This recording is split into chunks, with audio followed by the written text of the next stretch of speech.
Hola, buenas tardes. Nuestra, Nuestro tema y pregunta es ¿cómo afectó la cultura política en Colombia al proceso de paz entre el Estado colombiano y las FARC? Bueno, nuestro grupo está integrado por Ana Margarita Carmona, María del Carmen Gamboa, María Mercedes Gómez, Luisa Fernanda Sánchez, Felipe Sánchez y Angie Daniela Bellota. Y a continuación empezará con nuestro tema María Mercedes. Hola para todos, profe y compañeros. Bueno, para empezar a hablar un poco acerca del contexto histórico y el conflicto de las FARC y el Estado colombiano, tenemos para decir que algo curioso. Se dice en diferentes fuentes de información que estoy consultando, como en el grupo de Memoria, Guerra, Paz y Dignidad, y en internet, en diferentes páginas también, nos dice que esta revolución se forma en 1964, ¿sí? Y sin embargo, oficialmente encontramos también que realmente es el 28 de mayo de 1966. Pero el dato curioso es el siguiente.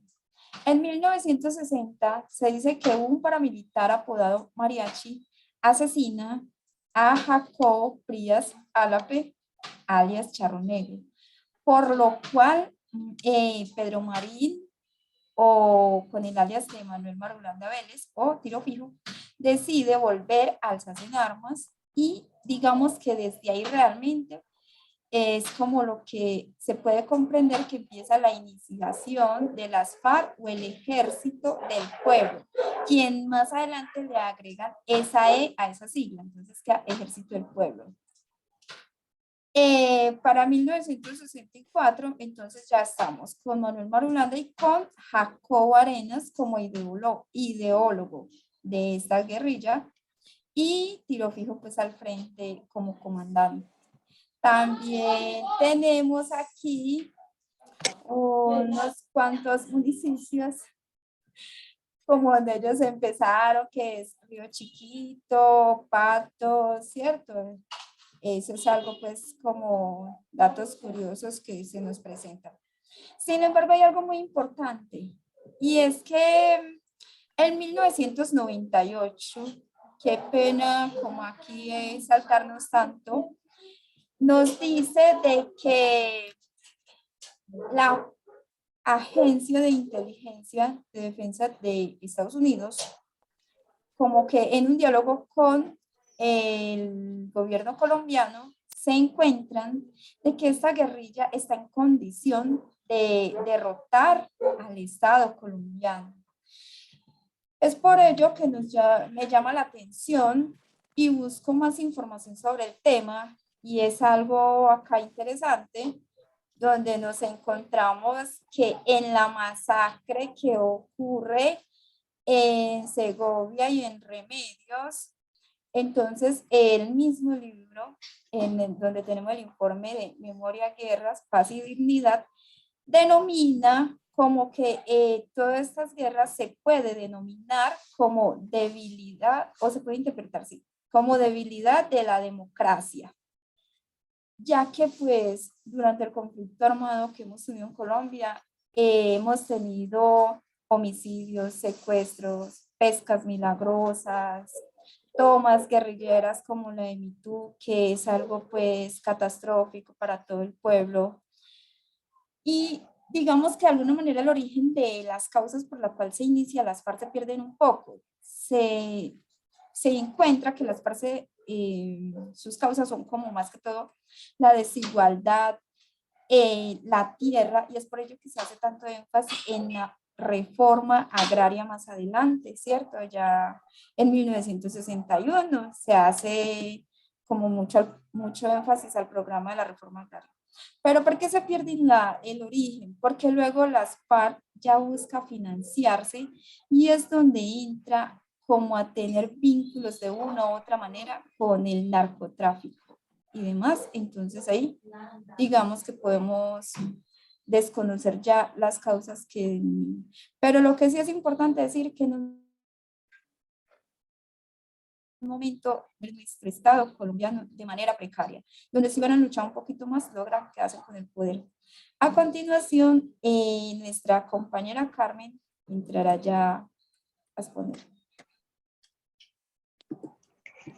Bueno, como lo mencionó Mercedes, ya para los años 80 las FARC inició la economía ilegal del narcotráfico para poder financiar sus campañas.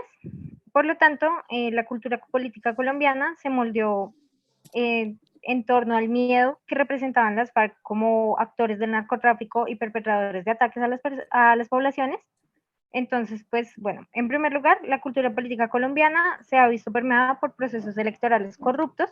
Para el siglo XX, las casas hacían papeletas para llenar las urnas y que con eso ganara cierto candidato de cierto partido. Entonces a las personas se les amenazaba y bajo esa amenaza era que realizaban las votaciones. Por lo tanto, el voto en Colombia nunca se ha dado de manera consciente. Adicionalmente, en los años 60, 70, se instauró el Frente Nacional y el país se sumió en una era antidemocrática en la cual se sabía con antelación quién sería el presidente del país cada 4 años, lo que generó un aire de desconfianza en las personas y relegó a la sociedad a que se apolitizaran completamente debido a la amenaza de la violencia también y de los estados de sitio implementados durante todo el régimen del Frente Nacional. Ya después, para el siglo XXI, las personas se mostraron completamente apolíticas y es hasta hoy en día que están comenzando a tener de nuevo interés en los asuntos políticos. Esto también lo permea la desconfianza en las instituciones y el tema de la corrupción en el país. Bueno, entonces para comprender un poco esta cultura y ambiente político que se dio y que explicó mi compañera, es necesario conocer un poco del contexto histórico y de la percepción que tenían los ciudadanos frente a estos actores de este conflicto. Y es que la aparición de estos grupos en las periferias de Colombia dio una situación un poco particular, pues la FARC empezó a cumplir un papel muy importante en la vida de las comunidades, ya que estos empezaron a ser como los administradores de las normas de comportamiento, los administradores de justicia y de seguridad. Incluso en algún momento llegaron a mediar en los conflictos familiares y de la comunidad, lo que brindó en algún momento una legitimidad social, aunque esto no fue por mucho tiempo, ya que las dinámicas de las FARC empezaron a cambiar y se empezaron a financiar del narcotráfico y a cobrar impuestos a los cultivadores de coca. Y esto da un primer paso a la ruptura entre la relación de la comunidad y las FARC. Y pues ya con esto empiezan a someter más a las comunidades, a sus normas, y empieza a haber un mayor control en la vida cotidiana. Y es ahora que la comunidad queda en medio de la violencia que traía la guerra entre las FARC, los paramilitares y el Estado. Pero bueno, esta historia es un poco diferente en otros lugares de Colombia porque la condición socioespacial condiciona esa percepción que se tiene frente a los grupos. Pues en las ciudades se veía el conflicto mediante lo que se escuchaba de otros o de los medios de comunicación. Entonces, pues este podría ser un factor para explicar los resultados del acuerdo de paz, ya que la forma en la que se vive el conflicto construye una posición frente a este mismo y lo explica un poco los diferentes que fueron los resultados en los municipios de Colombia en el plebiscito. Y a continuación, Ana Margarita seguirá contextualizando. Listo, a continuación yo les voy a hablar un poco acerca de los procesos de paz que se han dado antes, que si bien no se terminaron o en algunos casos terminaron de la peor manera que se pudo haber dado. Entre esos, pues está el del gobierno de Belisario Betancur en 1982, que se llaman los Tratados de Uribe, en el que con este acuerdo se genera el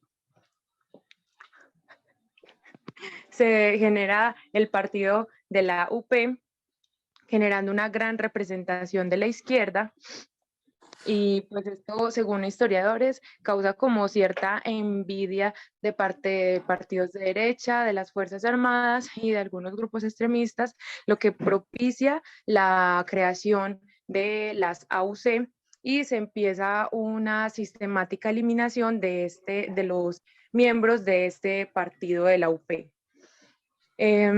Bueno, luego tenemos los tratados que se intentaron hacer en el gobierno de César Gaviria en 1992, los cuales pues no duraron mucho porque en 1992 se finalizaron completamente luego de que se diera el secuestro de un exministro y posteriormente se diera la muerte de ese exministro porque lo habían secuestrado un grupo de parte de la guerrilla que no se estaba desmovilizando. Bueno, en 1998 se dan los tratados del Caguán, que los comienza el presidente Andrés Pastrana en los años de 1998 a 2002, los cuales los historiadores toman como fallido desde el inicio, porque se comienzan estos diálogos, pero ambas partes, tanto guerrilleros como el Estado, se siguen preparando para la guerra por su lado, por lo que cualquier cosita iba a estallar la guerra en cualquier momento. De lo que se tiene, que lo que causó la finalización efectiva de estos tratados fue que se dio el secuestro de un avión en el que no se sabe si era objetivo el senador que estaba dentro del avión o no. El caso es que como estaba este senador adentro, se dio la finalización de estos tratados. Bueno, entonces, por lo que se toma como el único acuerdo de paz que no ha sido fallido hasta el momento, es el proceso de paz del 2012 de La Habana con el presidente Santos, ya que luego de la terminación de estos tratados del Caguán se comienza una reinstauración del conflicto armado de una forma más cruenta con el presidente Álvaro Uribe, que como tenemos ahí en la diapositiva, creó unos acuerdos unos diálogos de paz, pero no con la guerrilla, sino con los grupos paramilitares de la AUC. Bueno, entonces sigue mi compañera Daniela. Bueno, a continuación hablaré acerca de la percepción ciudadana y la configuración dentro del proceso de paz.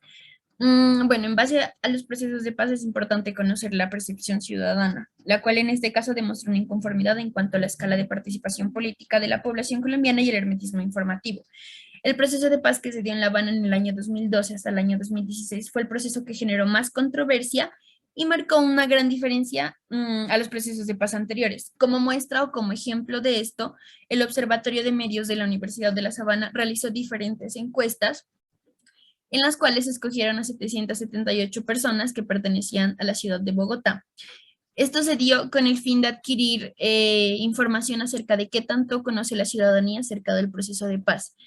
Los resultados que arrojó estas encuestas era que la mayoría mantenía un ostentoso conocimiento sobre este proceso y sobre el mecanismo de refrendación que se emplearía, o bueno, se empleó con una apertura, como una apertura democrática para la construcción de la paz. Este mecanismo de refrendación se dio el 2 de octubre del 2016 y es una fecha conmemorativa, donde se dio el plebiscito por la paz. Gran parte de la población colombiana optó por el no, al menos un 50,2%, y un 49,7% optó por el sí. Esta decisión adoptó diversas especulaciones acerca del futuro del país y la finalización de la guerra y sobre todo la reparación de víctimas. Bueno, continuando con esto, es importante mencionar la otra cara de la moneda, que son los gobernantes. Tenemos primero aquí a Guillermo León Valencia, un conservador que empezó en el poder en el 62 y en medio pues, de un escenario en donde mucho comunismo se estaba levantando, decidió combatirlo de frente a unos bandidos sociales que había como residuos del conflicto entre conservadores y liberales. Decidió combatirlos con la Operación Marquetalia, y eso pues no gustó. Entonces estas víctimas empezaron a tratar de organizarse bien para lo que posteriormente, ya en el 66, se formaría la guerrilla de las FARC. Cuando esto ya estaba el presidente liberal Carlos Lleras Restrepo. Así que las FARC eran un enemigo, no importaba si el gobernador fuera conservador o liberal. Nuevamente en el 70 se monta al poder Misael Pastrana, quien sufre en 1973 la creación del M-19. Entonces otra guerrilla que tiene que combatir. Posteriormente, desde el 78, Julio César Turbay pasa al poder y crea algo que se llama el Estatuto de Seguridad, con lo que reprime a muchísimos ciudadanos, así que muchos se motivan para unirse a las filas de la guerrilla para combatir al gobierno. Tenemos después a Belisario Betancur, quien en el 82, si mal no estoy, tiene que combatir a la guerrilla de las FARC como un enemigo más del narcotráfico, porque ya ellos pasan a involucrarse en el narcotráfico. Y por último, como importantes, tenemos a Álvaro Uribe Vélez, quien les da un golpe fuerte al abatir a uno de sus cabecillas, quien fuera Raúl Reyes. Y por último, tenemos a Juan Manuel Santos, quien también hiciera posible el abatimiento de El Mono Jojoy y de Alfonso Cano. Todas estas muertes implicaron pues que las FARC se sintieran debilitadas. Tenemos aquí las víctimas del conflicto. Ha habido muchísimas víctimas que se pueden clasificar entre desplazados, desaparecidos, secuestrados, asesinados y muertos en general. Y aunque no solo han sido responsables de esto la guerrilla de las FARC, sino otras guerrillas, fuerzas militares, grupos paramilitares y actores no identificados. Tenemos, por ejemplo, aquí más de 177.000 civiles muertos, más de 150.000 asesinatos, más de 27.000 secuestrados, más de 4 millones de desplazados y más de 25.000 desaparecidos. De todas estas cifras que vemos acá, el 16% son responsabilidad de la guerrilla de las FARC. La afinidad política. Bueno, el Barómetro de las Américas en 2013 mostró que la posición política se inclinó 0,5 puntos hacia la izquierda política. Esto es un año después que empiezan los diálogos de paz, o sea, que en particular empiezan con una guerrilla a la izquierda y la gente tiende hacia la izquierda. En 2014 subió 0,1 puntos hacia la derecha, al parecer como respuesta al miedo de lo que estaba generando estos diálogos. En 2014 se midió la afinidad por los partidos, que dio como resultado los que vemos en este gráfico. Y es que esto es una comparativa con respecto al año inmediatamente anterior, el porcentaje de crecimiento. El Centro Democrático vea todo lo que creció, el partido de la U vea su afinidad, el Partido Liberal, el Conservador, todos mayores estos partidos de derecha a los partidos que son de oposición o de izquierda, que tenemos el Polo, el Partido Verde, Cambio Radical, y un 14,3% que no dijo tener ninguna afinidad.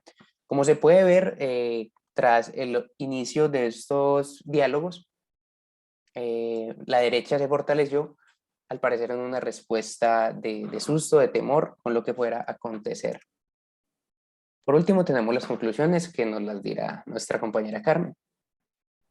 Bueno, para las conclusiones pudimos sacar 4 principales. La primera conclusión a la que se puede llegar es que a partir de la década de 1980, las FARC se asoció con el narcotráfico y se marcó un antes y un después con respecto a la opinión pública sobre las guerrillas en el país, porque pasan de ser vistos como defensores del pueblo a perpetradores de múltiples atentados contra el mismo.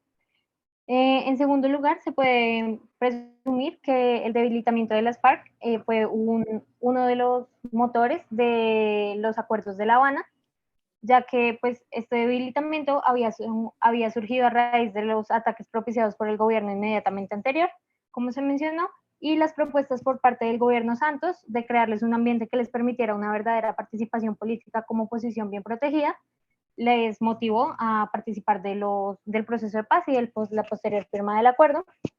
En tercer lugar, se puede decir que no solo las FARC fueron protagonistas del conflicto armado, sino que allí intervinieron varios actores, como el paramilitarismo y el Estado, que también generó diferentes impactos en la sociedad. Y por último, se puede decir que la derecha conservadora en el país ha sido históricamente un obstáculo para la creación de una paz duradera y estable en Colombia. Gracias.